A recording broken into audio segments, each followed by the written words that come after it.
ओम नमः शिवाय। शिवजी सदा सहाय। ओम नमः शिवाय। गुरुजी सदा सहाय। आज शिवरात्रि के उपलक्ष्य पे शिव शंकर भोले भंडारी के दर्शन करते हुए और हमारे गुरुजी के दर्शन करते हुए और बहुत ही भव्य दर्शन देते हुए प्रभु जी ज्योत में। जय हो प्रभु जी, अपनी कृपा करें। ओम नमः शिवाय। शिवजी सदा सहाय। ओम नमः शिवाय। गुरुजी सदा सहाय। गुरुजी ने हमें जो टेक्स्ट पढ़ा रहे हैं, हमें जो भगवत पाठ पढ़ा रहे हैं, Bhagavad Gita as it is, उसमें chapter number 10 the opulence of the absolute में text number 27 of horses know me to be the Uchchaihshrava. तो कृष्ण भगवान जी कहते हैं, अगर घोड़ों की बात करें तो उसमें से तुम मुझे उचिश्रवा समझो। Produce during the churning of the oceans for nectar, जब समुद्र मंथन चल रहा था जिसमें से अमृत पाना था भगवानों को, तो उस समय में उचिश्रवा जी हुए। Of lordly elephants I am Airavata. तो प्रभु जी कहते हैं, जब लॉर्डली एलिफेंट्स हैं, जो भगवान के एलिफेंट्स हैं, हाथी हुए, उनमें से मैं एरावता हूँ। And among man I am the मनाक, और आदमी लोगों के बीच में मैं राजा हूँ, मैं मनाक हूँ। इसी को आगे फर्दर एक्सप्लेन करते हुए कहते हैं Prabhu ji, the devotee demigods and the demons. तो जितने भी डेमीगॉड्स हुए, जो कि प्रभु के जो गॉड्स हैं, जितने भगवान जी ने जितने मिनिस्टर्स बनाए हैं, आगे कह लीजिए इंद्रदेव हो गए, सूर्यदेव हो गए, तो जो डेमीगॉड्स हैं उन वो जितने भी डिवोटी डेमीगॉड्स हैं और जो डीमंस हैं, असुर हैं, एक दफ़ा उन्होंने क्या किया, once took part in churning the sea. एक दफ़ा वो समुद्र मंथन में भाग लिया उन्होंने। From this churning a nectar and poison were produce. और जब ये समुद्र मंथन हुआ तो उसमें से जहर भी निकला और उसमें से अमृत भी निकला। And Lord Shiva drank the poison. तो शिव भगवान जी ने सारा जहर पी लिया। From the nectar were produced many entities. लेकिन जो नेक्टर था, जो कि अमृत था, उसमें से बहुत सारी एंटिटीज़ निकली, बहुत सारी जो है अलग अलग चीज़ें निकली, जिसमें से एक घोड़ा निकला, जिसमें से एक हॉर्स नेम उचिश्रवा निकला। उचिश्रवा वो घोड़ा है जो इंद्र जी का घोड़ा है, सफ़ेद रंग का घोड़ा जिसके 7 मुख हैं और वो उड़ भी सकता है। Another animal produced from the nectar was an elephant named एरावता। और एक और जानवर जो प्रोड्यूस हुआ उस अमृत में से, वो था एरावता, हाथी सफ़ेद रंग का, जो कि इंद्र जी ही यूज़ करते थे उसको युद्ध के समय भी।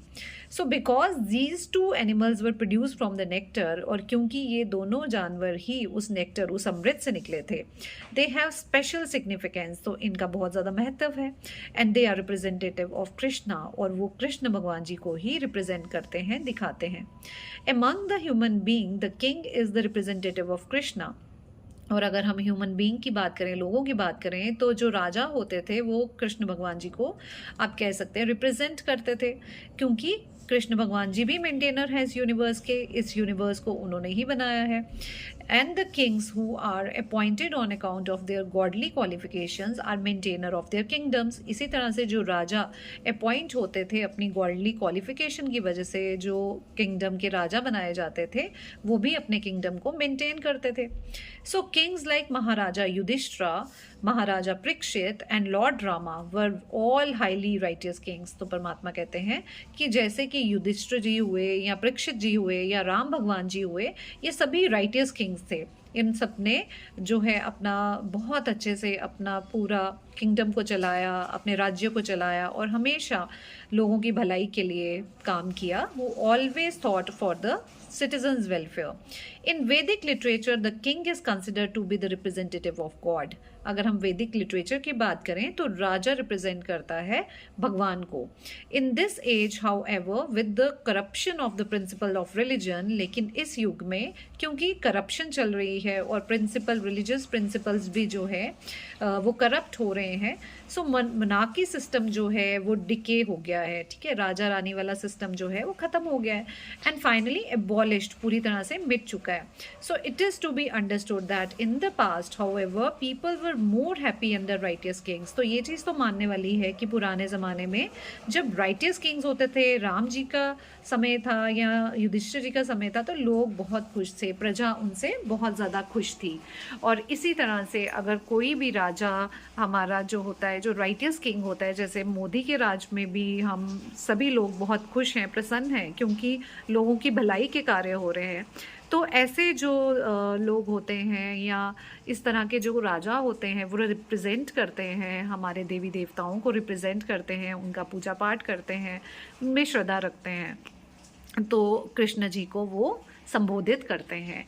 तो ये पाठ बहुत सुंदर सा शिव शंकर भोले भंडारी का और गुरुजी महाराज जी का अनंतम अनंतम शुक्राना आज के दिन पढ़वाने के लिए, आज शिवरात्रि के पावन अवसर पर अपने ज्योत में भी दर्शन देने के लिए, और सुबह से चिड़ियों की चहचहाहट में और पानी की गर्जना में, ये सब चीज़ें।